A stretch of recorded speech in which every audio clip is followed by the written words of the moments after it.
Today's video is all about why I study in 4-hour blocks. And I'm not talking about 4 hours of half studying, a little bit of procrastinating and chilling here and there. I'm talking about 4 hours of productive, efficient studying in a row. Now, usually when people find out that I study in 4-hour blocks as opposed to 25 minutes or 1 hour, 2 hour, even 3-hour blocks, most of them tell me that's not possible. There's no way you can stay focused for that long. You probably aren't efficient. You're probably wandering in your mind and things like that. But honestly, I genuinely study for 4 hours in a row and I'm motivated and I'm productive and I'm efficient, and I'm going to explain all of that in today's video. I'm going to explain two things. One, why I study in 4-hour blocks, and two, how I study in 4-hour blocks. So let's tackle the why first. When I sit down at my desk over here or in the library in order to study, what is my goal? My goal is to complete as much work as possible, to be as productive and as efficient as possible. Now, me personally, when I get into the zone for studying, I don't want to leave that zone. I don't want to get up, I don't want to procrastinate, I don't want to change what it is that I'm doing, because I've already done the most difficult part of sitting down to study, which is to get into the studying mood and zone. And the more breaks that I take or reasons I give myself to get up and off of my desk, that's another opportunity for me to have to get back into the studying zone, which I don't want to do. So generally speaking, when I'm studying for exams, I do 2 4-hour blocks in my day from 9 till 1 and from 3 till 7,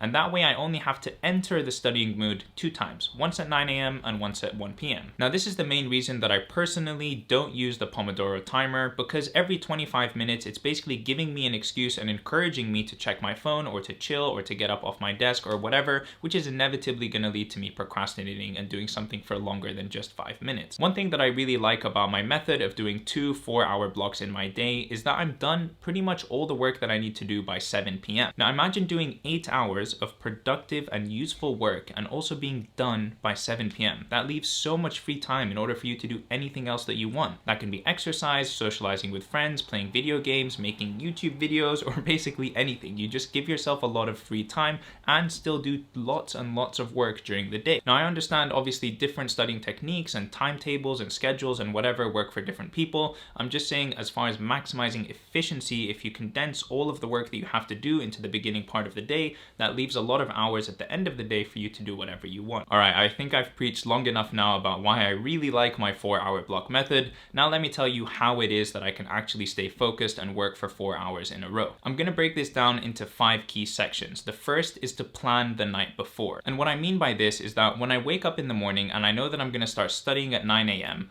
I've already decided exactly what it is that I'm going to do at 9 a.m., which means that there's no friction or no time wasted in trying to figure out what do I need to study, what have I done enough of, what is left for me to do, etc., etc. I've already decided that and planned it the night before. So when I sit down at 8:59, I start exactly at 9 and I can get immediately into the studying zone. That is actually really, really key. If you're struggling to get into the study zone, have a predetermined plan of what it is that you're going to do during that time. So for example, tomorrow at 9 a.m. I'm going to study for the USMLE exam, which is here. So tonight, before I go to sleep, I'm going to open this book to the page that I'm going to be starting on tomorrow, and I'm going to put a pen inside of it. That way tomorrow when I take this book, which is already laying on my desk, in a nice and convenient place for me to begin work, I can literally flip open to the page of exactly where I'm going to start. On top of that, you can see on my desktop over here that I'm already going to go down to the video that I'm going to watch tomorrow morning. I'm going to open it and it's going to be ready, just waiting for me to sit down, hit play, and begin work. Section number 2, don't give yourself a reason to get up and away from your desk. Before I start work at 9 a.m., I've already made my cup of coffee, I've gotten a couple of snacks, and I've organized everything around me that I will possibly need in the next 4 hours so that I can minimize the amount of times that I need to get up and out of my chair. The reason that I do this is because every time you get up and out of your chair, you're giving yourself opportunity for distraction and reason for procrastination. For example, if I go to the kitchen, I'll make myself a snack or a drink, I'll knock on my sister's door and ask her what's going on, let's have a chat. Every time I leave my room and I leave that studying zone and studying environment, I'm giving myself reasons and excuses and opportunities for procrastination. Now, this is going to be slightly controversial, I'm sure, but I honestly don't allow myself to get up and out of my desk until I've done an hour of studying. The thought process that I have in my mind is that if I haven't been able to sit down and do productive, solid work for an hour, do I really deserve to go take a break? Do I really deserve to go procrastinate and fill up my drink and get more snacks or take some time off?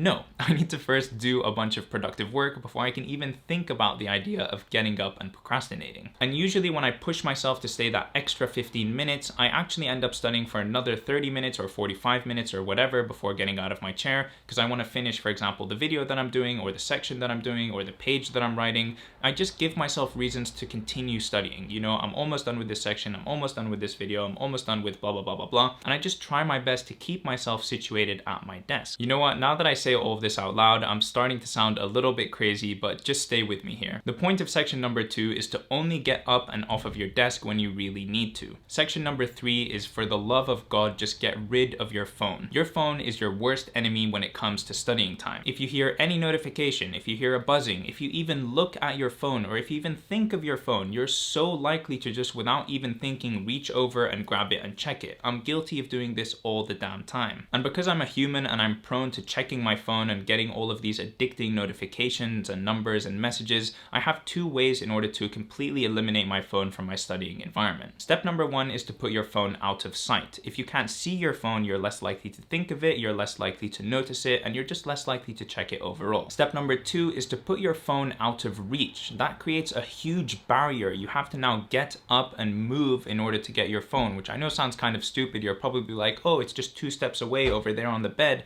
But the truth is, when you're sitting down, any extra effort or friction you give yourself in order to go check your phone, you're gonna do it less often. Wow, I've been talking a lot this video.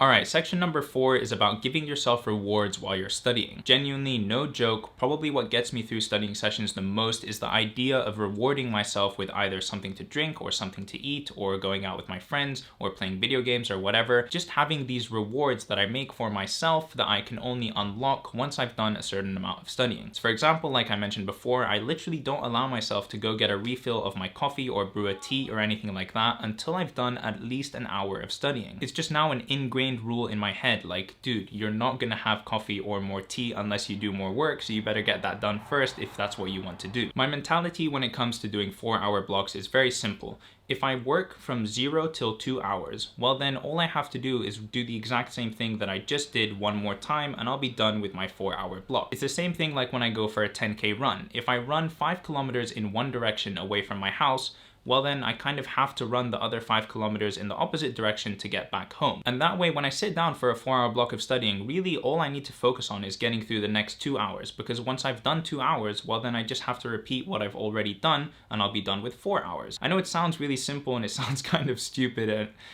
you guys probably think I'm crazy right now, but if I just do 2 hours of studying, then I can repeat what I've done and then I've reached my goal. Okay, and the 5th and final section is about setting standards for yourself. For me personally, once I've done a 4-hour block of studying, I know that that is something that I am now capable of. And so next time I come to studying, if I study for 3 hours or 2 hours, then I'm like, well, this isn't really as best as I can do. This isn't pushing myself to my maximum efficiency or capacity. I've done a 4-hour block before. That means that I'm capable of doing it again. And I keep up that standard and I keep studying 4-hour blocks because I know that I can reach that level of capacity and productivity. It's the same thing like once I've done a 10-kilometer run, I know that I'm capable of running 10 kilometers. And so I keep running 10 kilometers every time because now that's my new baseline. That's what I'm capable of achieving. I don't like to give myself excuses or reasons to do something at a lesser level than what I've done before. I feel like I've done it once, I'm capable of doing that, and so I can keep up that standard. Now obviously you can probably see with the slippery slope that comes along with this line of thinking, I'm not crazy, I'm not a robot. I obviously have times when I can't study for 4 hours. If I follow everything that I'm saying about 80% of the time, then I'm doing a fantastic job, because the other 20% is just real life. Things happen,